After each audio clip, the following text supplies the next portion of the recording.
when you bring the pipe down to the column, Yes, take the pipe through the ball on the top, or have yes. you drawn an extra No, no. section on the top?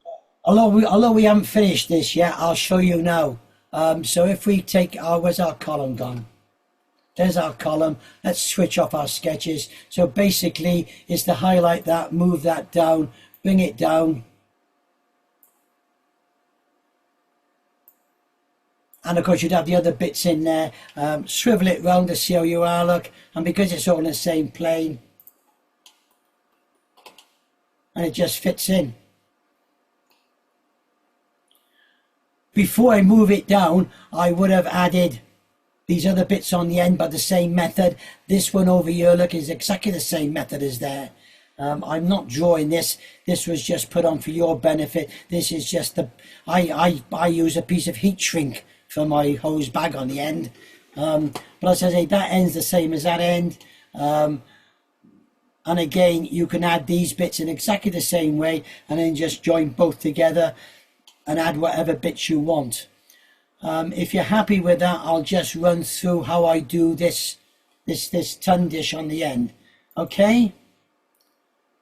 Yeah, the scale's not quite right. Let's just look at something a bit different for the moment, and this will affect this end, so please ignore it. Let's suppose, for the sake of argument, we've got something in here and it says, oh, this is ridiculous. And you don't want to go back and draw it, and there will be those that will want to go back and edit. I'm not one of them in one sense, because if I have to make a fine tune, I want to fine tune because I'm printing it for me on my railway. I'm not interested in passing the drawings around. So if I want to thicken these lines here, the way you can thicken a curve, let's do it with this pillar down here. If you use push-pull,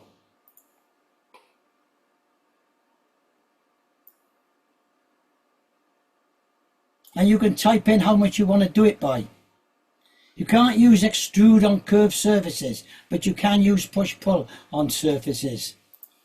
It's the same up here. If I wanted to, let's go on to this one here.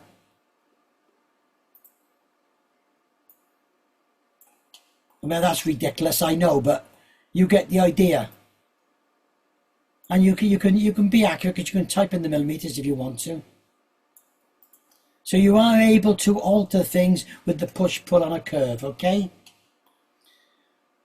These would be, you'd have a hole in here and the same on that end, because I would use wire up there with a wire from there and back to there for the support, as you've seen. I'll have a quick look now at, oh, there's the one for the other arm. Again, scale has gone to pot on this one, hasn't it? But again, the same technique with the edit sketch. This one I've left as individual bits though. And again, you go in there and you can say, okay, we want to revolve all of these. Whoops. And you can do a revolve and you can go on the axis of there. And there's your revolve for that one. Simple as that. And again, up this one is the same thing. Just to run through it again, I need a circle either this end or that end that is at right angles to the line. So where I want to put them again is on the ground plane. So let's put our things on. So I'm looking at that plane there for a sketch, and I'm looking at putting it on that end there this time.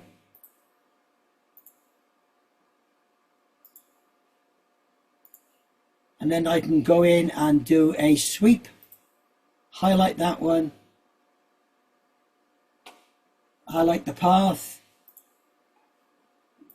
and join. Now, as I said, as you can see, that is totally out of scale, so I want to bring it back into scale a bit. So the answer there, really quite simply, is yes, I can use the push-pull tool to make it a bit thicker. You get a bit carried away. And of course I can use the extend tool.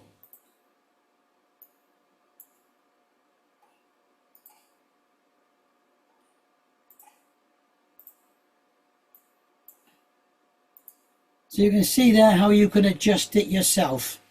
Finally, I'll just look at that ton dish one. On that dish one, the way I would do that is simply like this, and again, not the scale at all. I would first of all put in my overall size, as it were. I would then put in a line there. I would then want to put the cone in. So what I would do with the cone is quite simply, I would say, right, I want to go up to there, something like that, across to the center point and down to there. And then what I would do is I would put a second line in like so.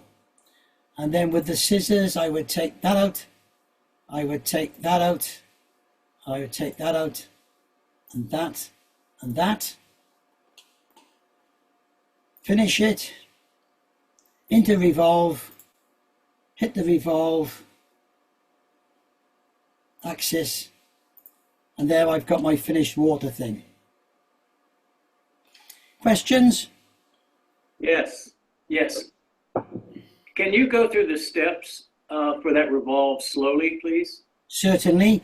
I've seen it several times. It's just a little too quick for me to pick the individual steps. No problem at all, Bill. Let's go back on this particular one or on the other one. Any of them is fine. I just want to see the sequence of events. No problem. So what we've done, let's go through. Let's get right. So we've created a template that we're going to revolve. Now the template is basically a section of what you want to revolve, as it were. So I want a solid base. That's going to be my axis. Let me just put an axis in so we can actually see an axis.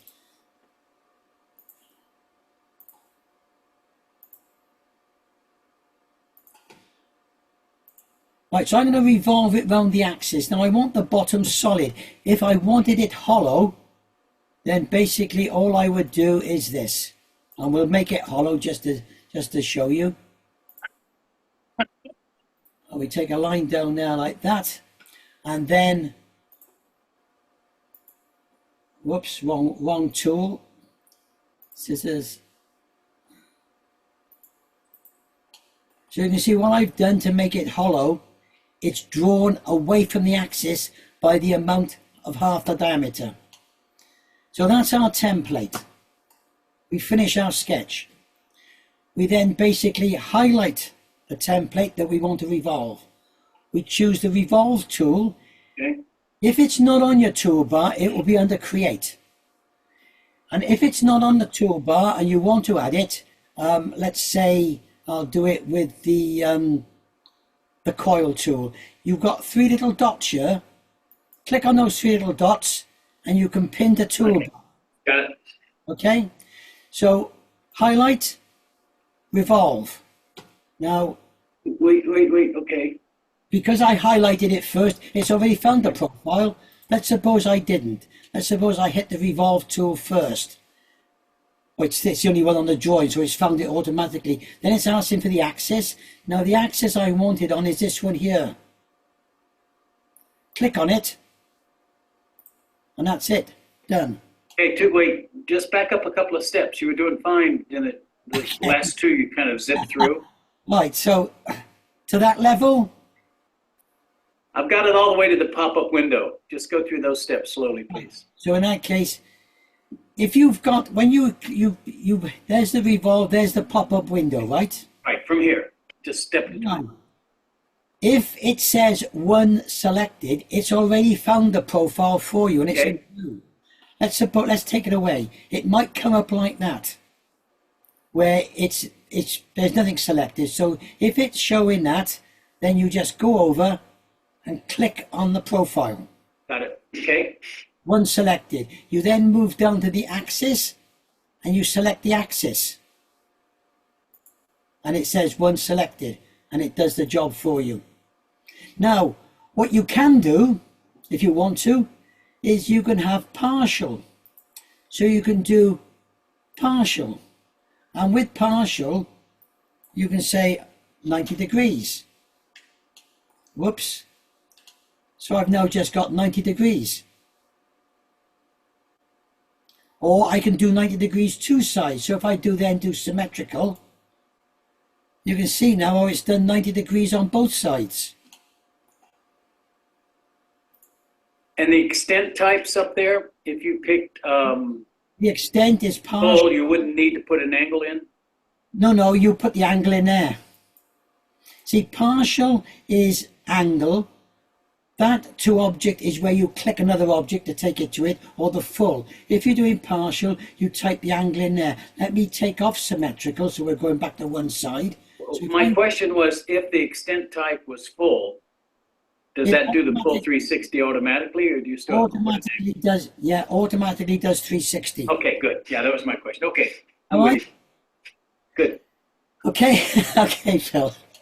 Anything else on revolve or sweep? Oh, you can all do it now.